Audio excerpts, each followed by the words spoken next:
भगवान शिव कहते हैं, मृत्यु के 24 घंटे बाद आत्मा वापस अपने घर क्यों आती है?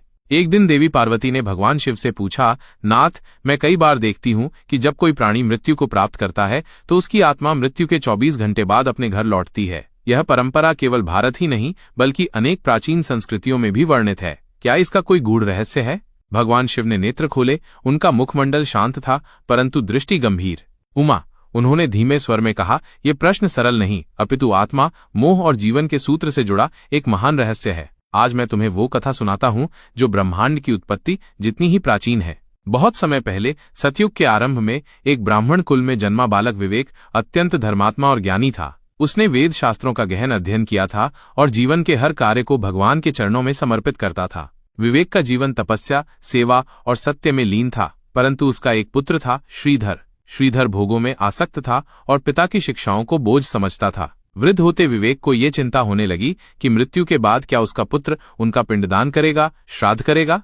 एक दिन अचानक विवेक को हृदयाघात हुआ और उसने शरीर त्याग दिया। मृत्यु के समय उसकी चेतना अभी भी अपने पुत्र के विचार में अटकी हुई थी। आत्मा ने शरीर छोड़ा परंतु मोह नहीं छोड़ सका। अब शिव ने पार्वती की ओर देखा और बोले, यही वो पहला कारण है, जब आत्मा शरीर छोड़ती है तब भी वो अपने प्रियजनों, घर, वस्त्र, भोजन, धन और सबसे अधिक अपूर्ण कार्यों से बंधी रहती है। विवेक की अंत्येष्टि विधि विधान से हुई परंतु श्रीधर ने औपचारिकता निभाई, श्रद्धा नहीं। आत्मा, जिसे हम सूक्ष्म शरीर कहते हैं, मृत्यु के बाद भी कुछ समय तक पृथ्वी लोक में बनी रहती है। यह काल सामान्यतः 11 दिन तक रहता है, जिसमें आत्मा धीरे धीरे अपनी यात्रा की दिशा तय करती है, यमलोक, पितृलोक या अन्य जन्मों की ओर। भगवान शिव बोले, इन 11 दिनों में पहला दिन सबसे महत्वपूर्ण होता है। मृत्यु के बाद 24 घंटे के भीतर आत्मा घर लौटती है। अंतिम बार वो अपने प्रियजनों को देखती है, रोती है, पुकारती है, कई बार संकेत भी देती है, जैसे दीपक का अचानक बुझ जाना, चित्र का गिरना, पंखे का रुक जाना, किसी को हल्के स्पर्श का अनुभव होना। पार्वती ने विस्मय से पूछा, नाथ, क्या वो आत्मा कुछ कहना चाहती है? हाँ उमा, शिव ने कहा, आत्मा चाहती है कि परिजन उसका अंतिम संस्कार विधिपूर्वक करें, श्राद्ध करें और सबसे अधिक उसकी अधूरी इच्छाओं को समझें और शांत करें। आत्मा की इस वापसी को तुम एक अंतिम विदाई कह सकती हो। फिर शिव ने एक और कथा सुनाई, एक गृहस्थ सूरदास की। सूरदास एक साधारण किसान था जिसने जीवन भर परिश्रम से अपने परिवार का पालन किया, परंतु उसने एक वादा किया था अपनी सबसे छोटी बेटी की शादी एक विशेष दिन पर करने का। दुर्भाग्यवश उससे पहले ही उसकी मृत्यु हो गई। मृत्यु के 24 घंटे बाद उसकी आत्मा घर लौटी। उसी रात उसकी पत्नी को सपना आया। सूरदास आकर कह रहा था, मेरी गुड़िया की शादी मेरे कहे अनुसार करना, तभी मेरी आत्मा को शांति मिलेगी। पत्नी ने बात मानी और आत्मा ने तत्पश्चात शांतिपूर्वक विदा ली।